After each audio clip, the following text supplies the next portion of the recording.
శివం వ్యాధసి గురుభ్యో నమః. తులారాశి వారికి జూన్ 15వ తారీఖు నుండి 30వ తారీఖు వరకు ఏ విధంగా ఉన్న విషయాన్ని మనం విశేషంగా తెలుసుకోవడం ప్రయత్నం చేద్దాం. తులారాశి వారికి చూసుకుంటే పంచమలో రాహు యొక్క ప్రభావం, షష్ఠస్థానంలో శనీశ్వరుడు, సప్తమంలో కుజుడు, అదేవిధంగా భాగ్యస్థానంలో చూసుకునేసరికి బుధాదిత్య యోగం కనబడుతుంది, రాజ్యంలో శుక్రుడు, గురువు యొక్క ప్రభావం కనబడుతుంది, లాభంలో కేతు. చాలా అద్భుతంగా ఉందని చెప్పొచ్చు అన్నమాట. తులారాశి వారు విశేషంగా ఉద్యోగరీత్యా చేసే ప్రయత్నాల్లో మోస్ట్ సక్సెస్ఫుల్గా ముందుకెళ్ళే అవకాశాలు బాగా కనబడతాయి. ఒక 15-20% హైకు, అదర్ ఎమ్యూనిటీస్ కూడా మీకు వచ్చే అవకాశాలు ఉంటాయి. అలాగే వ్యాపారం చేసేవాళ్ళు కూడా చేస్తున్న వ్యాపారాలను అనుకోని అకస్మాత్తుగా ధన లాభాలు కూడా కనబడే అవకాశాలు ఈ 15 రోజుల్లో బాగానే ఉన్నాయి. అద్భుతంగా ఉంది చెప్పచ్చు అన్నమాట.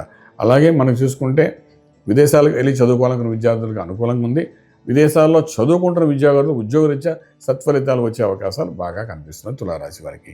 అలాగే వ్యాపారం ఎవరైతే విదేశాలకు పోయి పెట్టాలనుకున్నారో వాళ్ళు కూడా అనుకూలమైన వాతావరణం అయితే బాగా కనిపిస్తుంది. ఇంపోర్ట్ ఎక్స్పోర్ట్ వ్యాపారాలు చాలా అనుకూలంగా ఉన్నాయి. అలాగే మనం తీసుకుంటే ఇక్కడ శుభవార్తలు వింటారు, శుభమైన కార్యక్రమాల్లో కూడా పాల్గొంటారు. మనకు ఇంటి కోసం, లోన్ కోసం చేసే ప్రయత్నాలు కూడా సఫలీకృతం అవుతారు. మీకు 100% మీకు అవుట్ ఆఫ్ కోర్టువి కొన్ని సెటిల్మెంట్స్ కూడా అవుతాయి. దీర్ఘకాల సమస్యలు ఏవైతే ఉన్నాయో, కోర్టు ద్వారా సమస్యలు ఏవైతున్నాయో అవన్నీ ఒక కొలికి వచ్చే అవకాశాలు కనిపిస్తున్నాయి. అలాగే మనం విశేషంగా వ్యాపారం అనుకున్నప్పుడు steel, cement, iron, automobiles, scrap business, petrol bunks, wine shops ఇటువంటి వ్యాపారాలు చేసే వాళ్ళందరికీ కూడా చాలా అనుకూలమైన వాతావరణం 15-20% ప్రాఫిటబుల్గా మనకు బాగానే కనిపిస్తుంది. ఓకే, అలాగే ట్రేడింగ్ చేసేటప్పుడు లక్కీ నెంబర్ 9 పాజిటివ్గా పనిచేస్తుంది సక్సెస్ఫుల్ తీసుకురావడానికి. అలాగే మంత్రం శరణ్యం అనుకుంటే ఆరోగ్యమే మహాభాగ్యం అనుకుంటాం కాబట్టి ఆరోగ్య విషయానికి వచ్చినప్పుడు మనకు సప్తమంలో ఉన్న కుజుడు యొక్క ప్రభావం విశేషంగా పడుతుంది. అనవసరంగా భార్యాభర్తల మీద గొడవలు, చిరాకులు అవుతాయి. దానివల్ల హై టెంపర్తో మాట్లాడుకోవడం, ఆల్మోస్ట్ విడిపోయేంత వరకు ఆలోచన పెట్టాలని చెప్పి ఆలోచనతో ఉండే అవకాశాలు ఉంటాయి. కాబట్టి వీలైనంత వరకు సమన్వయపరుచుకుంటూ ముందుకు వెళ్ళడం ప్రయత్నం చేయండి. అలాగే మంత్రం దగ్గరకు వచ్చినప్పుడు మాత్రం శివారాధన చేయండి, శివునికి అభిషేకం చేసి తీర్థాన్ని తీసుకోవడం ప్రయత్నించండి.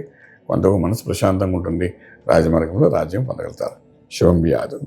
పూర్తి వివరాలకు సంప్రదించండి శ్రీ వేదమాత గాయత్రి జ్యోతిష్యాలయం, బ్రహ్మశ్రీ మంతా సూర్యనారాయణ శర్మ గారు, Srinilayam, first floor, 101, Sai Vaibhav layout, Chitrapuri colony పక్కన, కాజాగూడ, హైదరాబాద్ 500008. సంప్రదించవలసిన ఫోన్ నంబర్ 8855559147, 8855559148, 9849996644.